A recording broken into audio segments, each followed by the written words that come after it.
Disciple 6, what's the grid on those CVs? Over.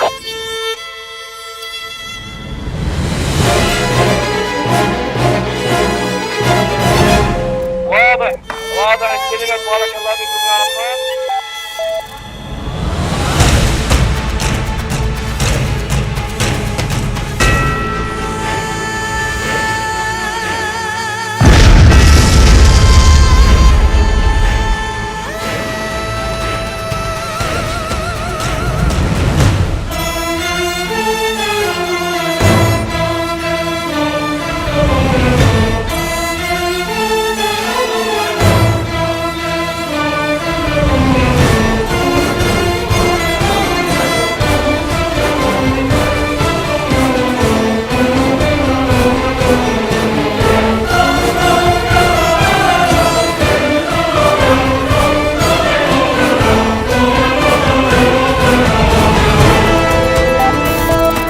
الرتل الآلي راح يباشر أول 4 عجلات. خلينا تباشر بعدي أول 4 عجلات.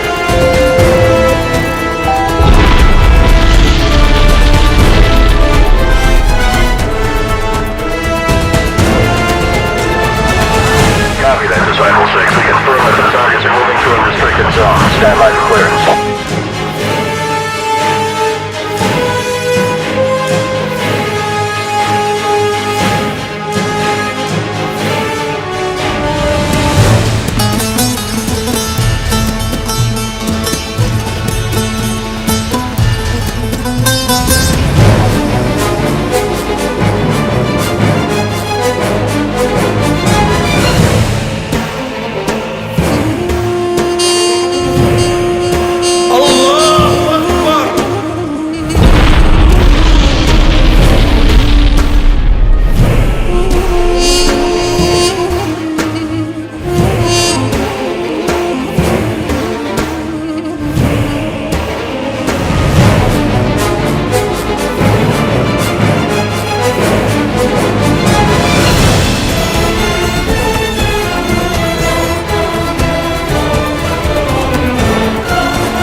Buggers 2, Disciple 1 here. I'll copy, over.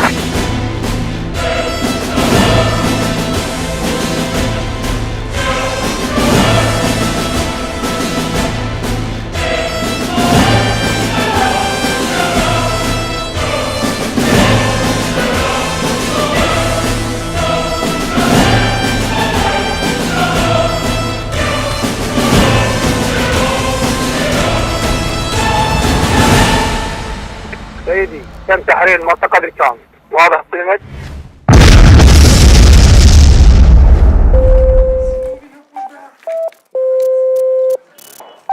قتلته؟ نعم، لم تعترف باسم العاشق، لهذا استحقت العقاب. بنيان!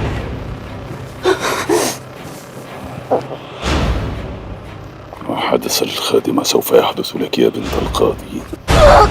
هذا جزء من عقابي لك. حياتها الآن أصبحت بين يديك. ارحميها وقولي من هو. قتلني آني وريح نفسك. القتل رحمة لك، لن يحدث حتى يعرفوا من هو ويذبحوا أمامك، وبعدها أقرر كيف تموتين. من المدهش أن قياديا بارزا في داعش مثل أبو عبد الله الملقب بالذباح لا تفارق زجاجة الويسكي يده، وكذلك سجائر الحشيش، في حين يظن قادة داعش أنه مقاتل مغوار يجاهد في سبيل الله. والأسوأ من ذلك كله أن أبو عبد الله قد استخدم زوجة له وهي ابنة قاض سابق تمتهن نحت التماثيل، وأجبرها على نحت عدد من التماثيل التي استبدلها بتماثيل أصلية قام بسرقتها من المتاحف وبيعها بملايين الدولارات التي أخفاها انتظارا للحظة هروبه من داعش كي يتمتع بتلك الملايين.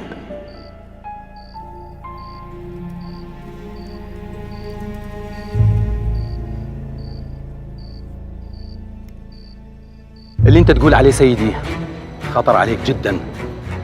دخولك للموصل مسألة مو آمنة على الإطلاق، واعتقد لازم تاخذ أمر من القيادة. أنا قدمت إذن للقيادة بس هم رفضوا. إذن سيدي لازم تمتثل الأوامر. ثم احتمال الدكتورة جوانا ظروفها ما تسمح لها تتصل بيك أو ترد عليك، بس نتمنى من الله أنه تقدر تخابرك وتطمنك.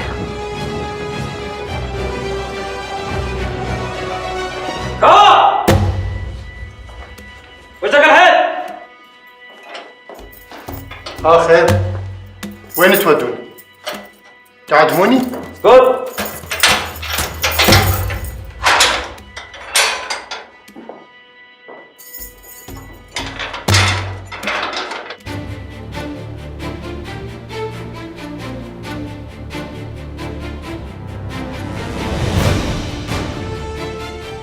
الو قيس، الموضوع ممتاز جدا. تعرف هذا الموضوع راح يسوي مشاكل بصفوف الدواعش. انا اوعدك راح انشرب اكثر من صحيفه عراقيه اضافه الى الوكاله الفرنسيه. عاشت ايدك، الله معك.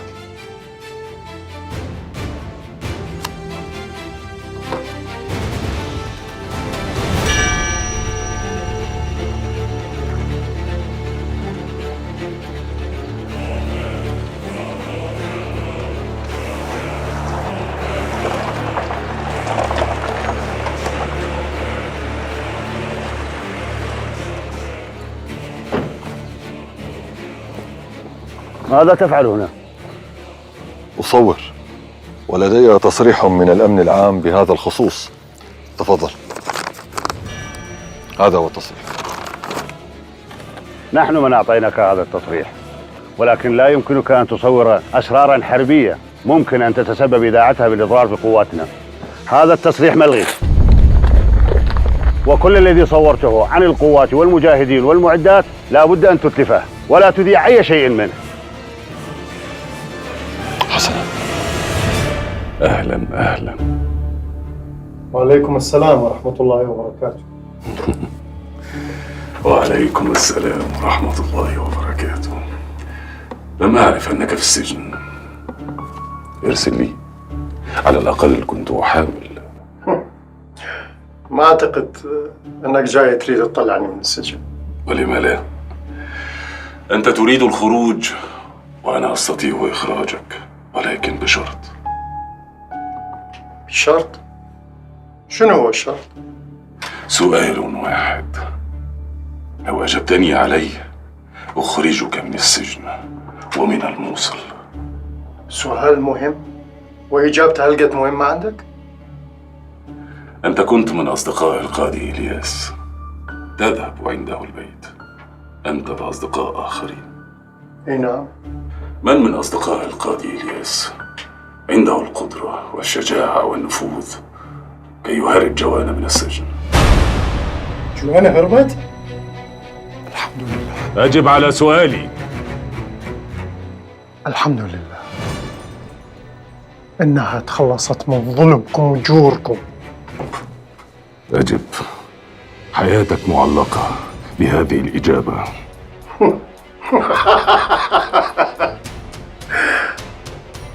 ما أعتقد. حياتي بيد الله سبحانه وتعالى، وأنت ما تملك من عمري وحياتي أمر.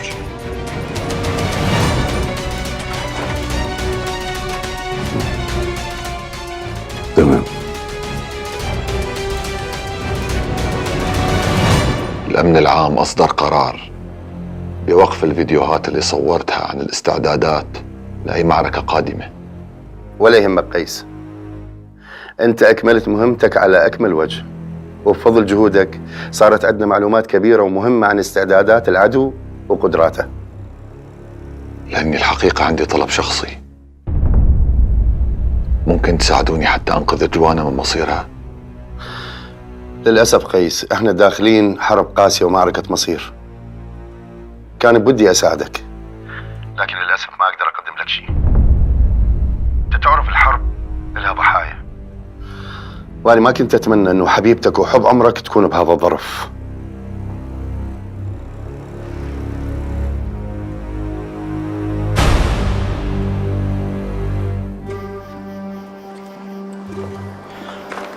لم أفهم لما ترهق نفسك إلى هذا الحد ما دمت قد تأكدت من خيانة زوجتك أم المنصور إليك، فعليها أن تدفع الثمن وأن تغسل عارك بيديك. أم لا زلت تحبها؟ حبي لا تحول إلى كره. لم أكره أحد في حياتي مثل ما أكرهه الآن، بعدما هربت مع عشيقها وجعلت سيرتي على لسان كل كلب في الموصل. تفضلي قعدي.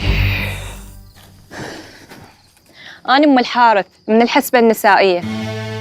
خو شكو عندك جايتنا؟ ايش رايده من عندنا؟ ما رايدة شيء، بس رئيسة الحسبة دزتني أسأل على شيماء. وانت ايش رايده من شيماء عيني؟ ايش رايده من عندها؟ كفوا من عندنا يا اخي، ولكم حرام عليكم. ما رايدة شيء، شيماء ما اجت شغلها صار كم يوم وجيت أطمئن عليها. شيماء؟ الحسبة؟ تجي تحكين، انت مخبلة. ليش بنتش ما قالت ليش اني هي تشتغل ويانا بالحسبة؟ وبعدين ابن السمير ما قال لك انه هو متزوج من ام السعد رئيسة الحسبة؟ شيماء سمير، ليش يما سيم؟ ليش يما؟ ليش ولك يما سمير هيك يسوون بي؟ ليش يما؟ ليش يما؟ حرام عليكم يوم.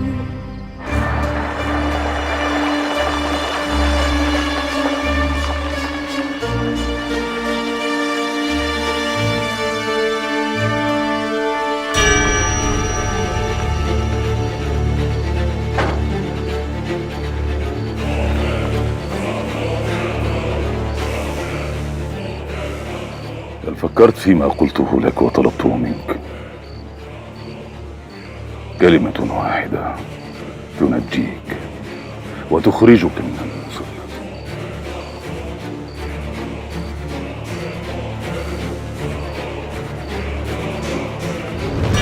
يراقب ليل نهار ولا أحد يقترب منه، لا أكل ولا شرب.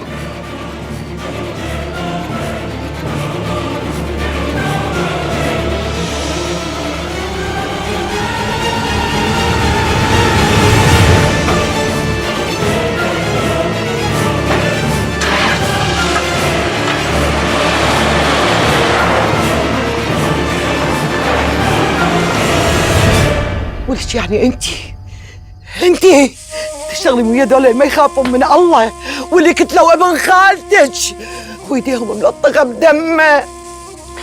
ارجوك يما اهدي الله يخليك. وليش شهده كنت تكذبين علي وتقولي لي انا اشتغل بالسوق وتعطيني مصرف البيت. وليش تعرفين انت سويتي بي؟ وليش تعرفين ايش سويتي؟ وليش انت وكلتيني من لحم من خالتك وشرفتيني من دم ولج. يما دخيلك لا تظلميني. واكيد اخوك بعد يشتغل وياهم وهمين كذب علي مثلك. لا يما لا، دخيلك ابوس ايدك. ابوس ايدك. وخري من يمي. انا طول عمري طارة متبراية منك ومن اخوك اليوم الدين. يما مستعدة والله هسه اعفلك البيت وامشي، بس اهدي انت الله يخليك، مو على مود شي صاير على مود صحتك يما. خذ اختك واطلع من البيت، ولكم ما اريد اشوفكم بعد. يما ما اريد اشوفكم بعد.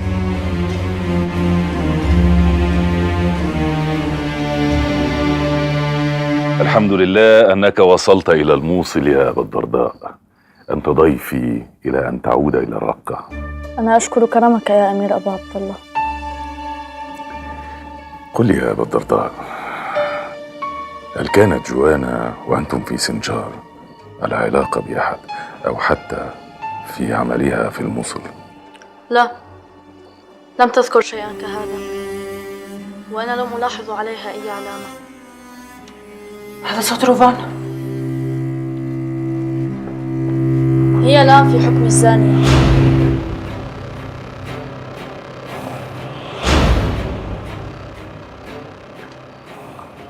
روفان لا تلمسيني، أنت نجسة. الأمير أبو عبد الله أخبرني بما فعلت يا خائنة، وعلى عشيقك الذي هربك من السجن. أختك خاينة؟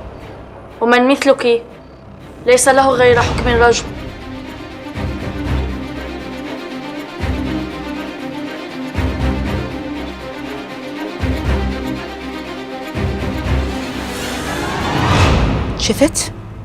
شفت أمك سوت؟ طردت أم الحارث اللي أنا دازتها.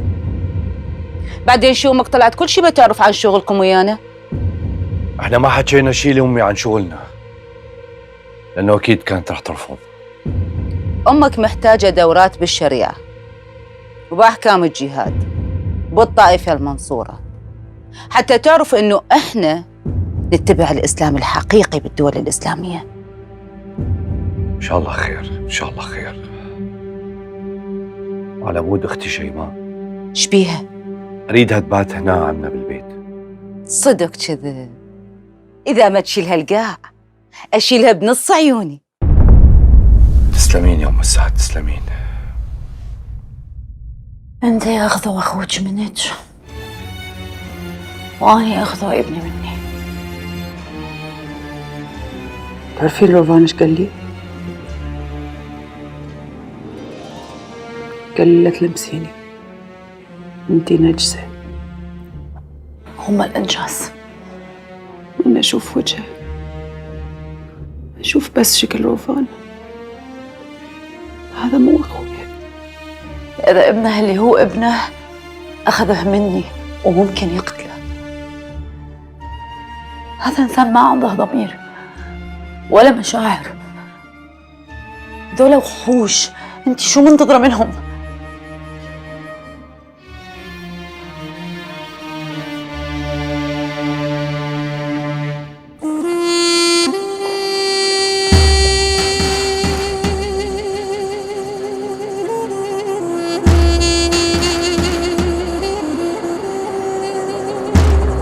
حاجكاوة؟ منو اللي سوى بيك هيك؟ غير ابو عبد الله. صار لي يومين على هالحال. يومين من غير اكل ولا شرب؟ هسه راح اروح اجيب لك اكل وارجع. ممنوع يا اخ. شنو هذا اللي ممنوع؟ ممنوع تجيب لي اكل وشرب. مين قال ممنوع؟ انت شو تقول؟ يا مله ويا دين اللي تقول هيك. انت لو شفت حيوان عطشان او جوعان وما وكلته او سقيته ربنا راح يحاسبك. شحال لو كان بني ادم؟ حرام عليكم.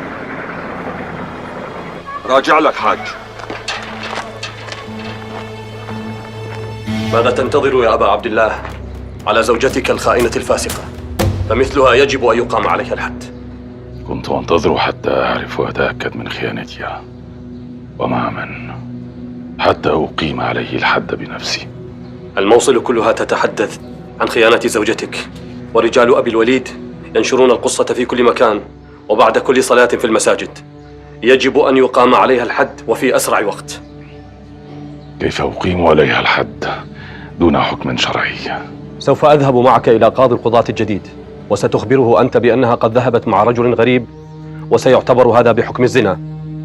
على هذا إن شاء الله بعد صلاة الجمعة سوف نقوم برجمها حتى الموت.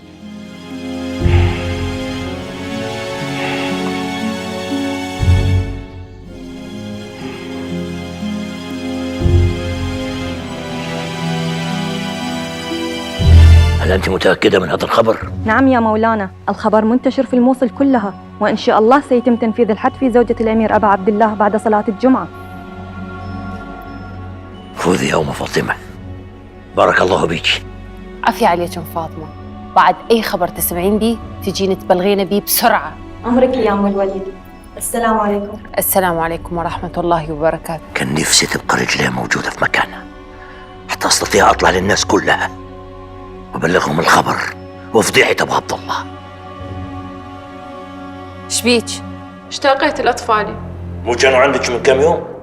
انحبست هنا، اختنقت من هاي الحبسة، كاني عايشة بسجن. أرد أشوفهم، أحضنهم، مشتاقة لهم. لا طلع ماكو. ولا تنسين نفسك انتي بالشهر الخامس، يعني بعد كم شهر راح تجيبين وراها تقدرين تروحين. ما حد يمنعك.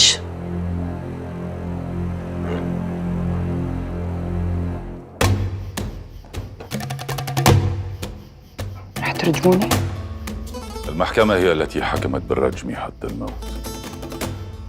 تنفيذا لقوله تعالى: بسم الله الرحمن الرحيم، ولا تقربوا الزنا إنه كان فاحشة وساء سبيلا. صدق الله العظيم. أحسنت. لو كنت صادقة واعترفتي على من ساعد في الهرب ليحقق وأتأكد من هذه العلاقة،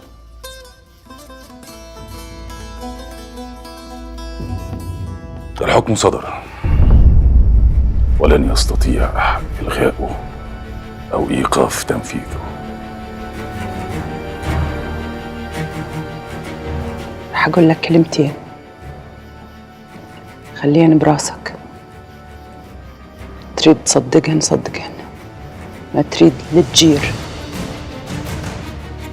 يمكن يوم تكبر وتصير رجال تفهم.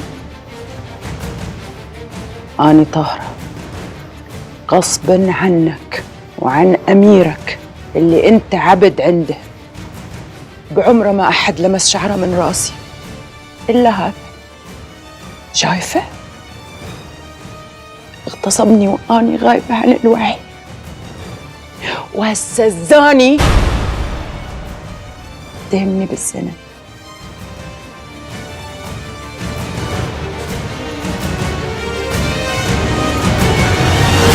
والله ما أعرف شو أقول لك بهاي المصيبة، والله قلبي يمك.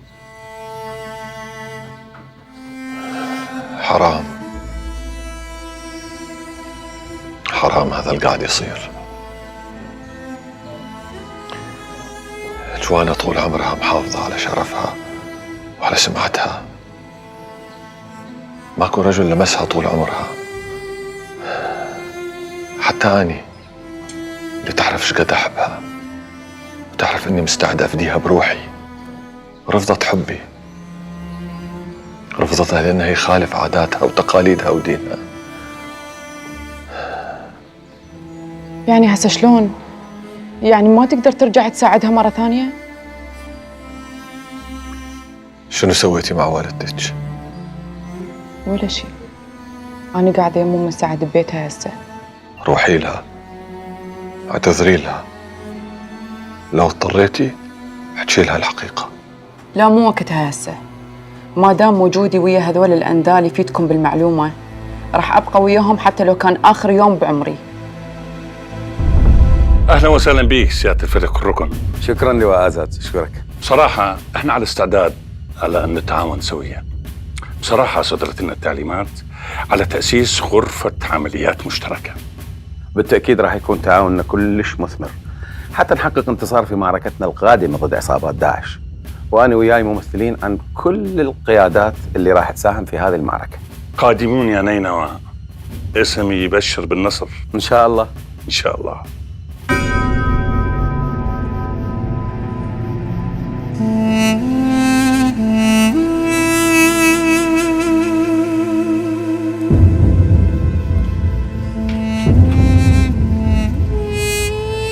اقتلني أنا وخلي جوانا تعيش. ليش ما ترد؟ مو هاي جوانا اللي كنت تحبها وتقول ما حبيت أحد غيرها بهاي الحياة؟ مو أنت كنت تتمنى لها السعادة؟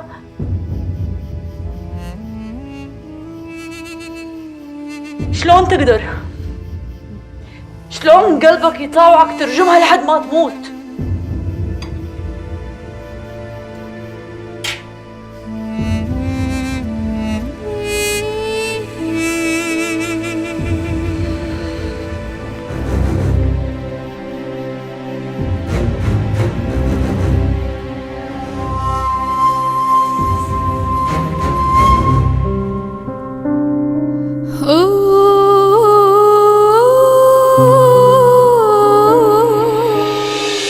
شلون يعني؟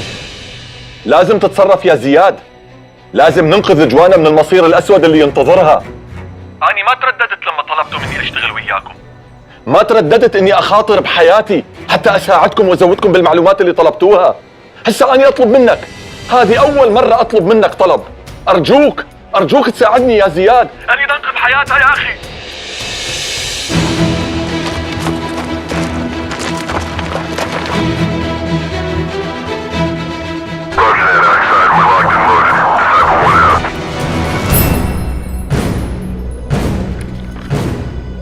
بسم الله الرحمن الرحيم.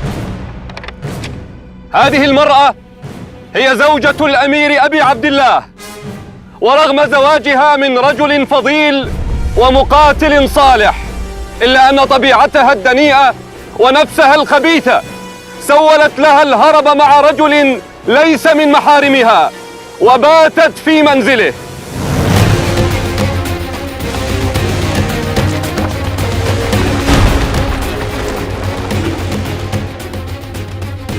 وبذلك صارت في حكم الزانية، واليوم سوف تتلقى عقابها على يد أخيها أو من كان أخاها قبل أن يدخل في نعمة الإسلام.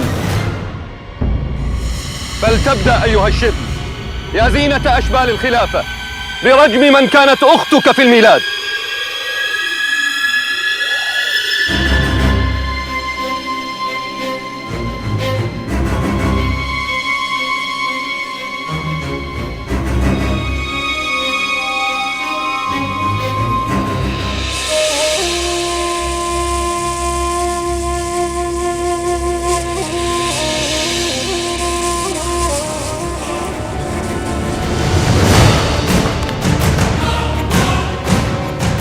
ارجموا هذه الزانية حتى الموت.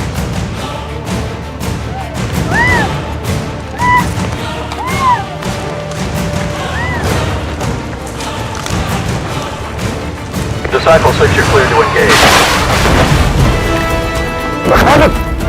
خالد!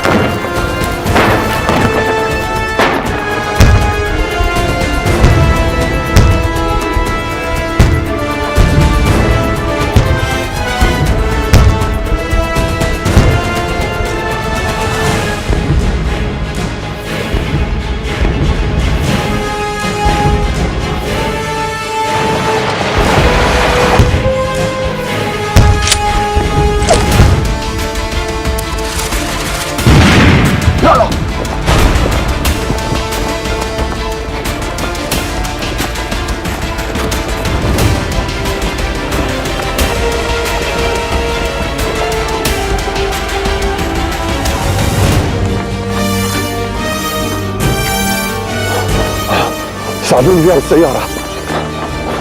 يلا يلا يلا يلا الله يسترنا من الطيارات المسيرة. لا تهتم، كل شيء مخططين له صح. اطمئن.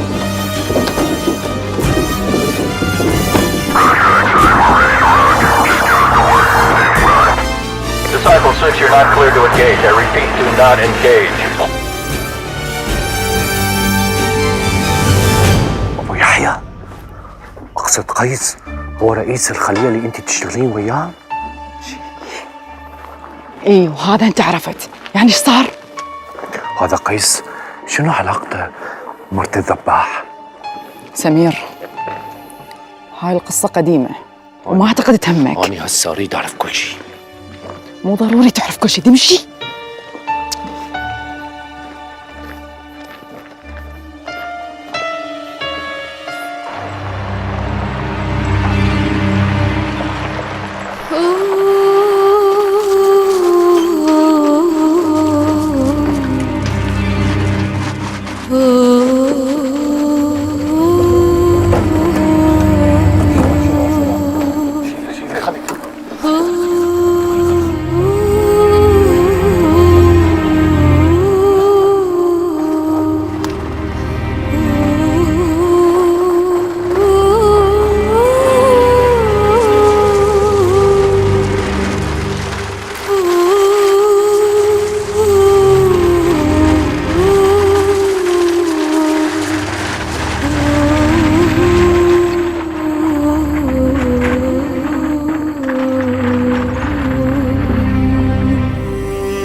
المفاجأة ها؟ أصدق عيوني. زياد مشتاق لك. مرحبا. شو تسوي هنا؟ والله جيت حتى أساهم بتحرير الموصل، وهذا كله لازم يكون بمساعدتك أنت. بس ما أقدر أرجع الموصل. شوف خلي أقول لك شغلة قيس، الدكتور طمنا على جوانا بخير والحمد لله. لا تنسى اكو هواية ناس محتاجين إلى إنقاذ. الوقت مو بصالحنا، محتاجين إلى معلومات هواية تزودنا بيها. انطيني فرصة الباكر، على الأقل أطمن أكثر، يرتاح قلبي، وارجع الموصل فورا. طيب باكر، بس تظلم الدنيا ترجع للموصل وبسرعة، وتوقع بأي لحظة أكون عندك بالبيت. واني من باسر العصر خلي عناصرنا تأمن لك الطريق حتى تقدر تدخل على الموصل. عافية عليك. يلا أشوفك بخير. سبق بطل. أمان الله.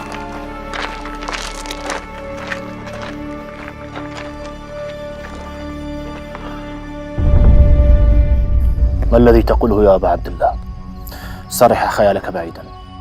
فعلا، ومن تكون أم المنصور ومن يهتم لشأنها لكي تفترض أن الهجوم مدبر لإنقاذ حياتها. أنا متأكد من أن هذه هي الحقيقة. كان مخطط له قبل الرجم لإنقاذ حياتها، وتزامن مع تفجير مبنى التحكم في الطائرات المسيرة حتى لا تنكشف محاولة التهريب عبر الحدود. كل هذا لأنك حين عدت إلى مكان الرجم لم تجد جثة أم المنصور. ربما رغب أحدهم بالثواب فقام بدفنها بالمقابر، خاصة أن المقابر قرب مكان الرجم. العاشق هو من خطط ودبر، وإن عجزت عن معرفة من هو وهي حية سوف أعرف وهي ميتة.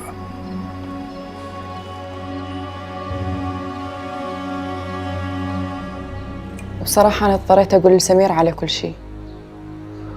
لا تقلق أستاذ قيس، أنا مو داعشي، لا راح أكون. أنا اشتغلت ويا الدواعش على مود الفقر والراتب والعوز. أستاذ قيس، أنا أحيي موقفك الوطني النبيل. هذا واجبي تجاه بلدي، مو فضل، ولازم أسويه مهما كانت المخاطر. أنا مستعد أتعاون وياك بأي شغلة تطلبها مني. إن شاء الله. أستاذ قيس، شو أخبار الدكتورة جوانا؟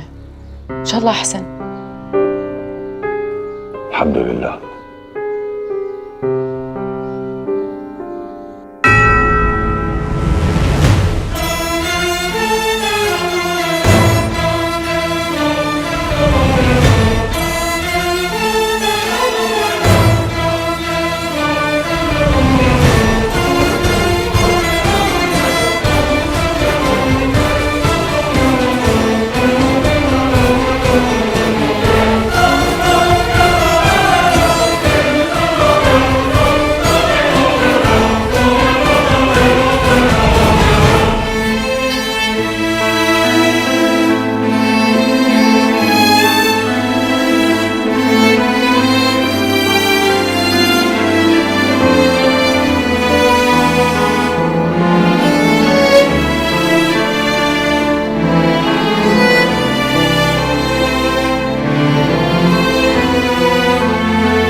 أنت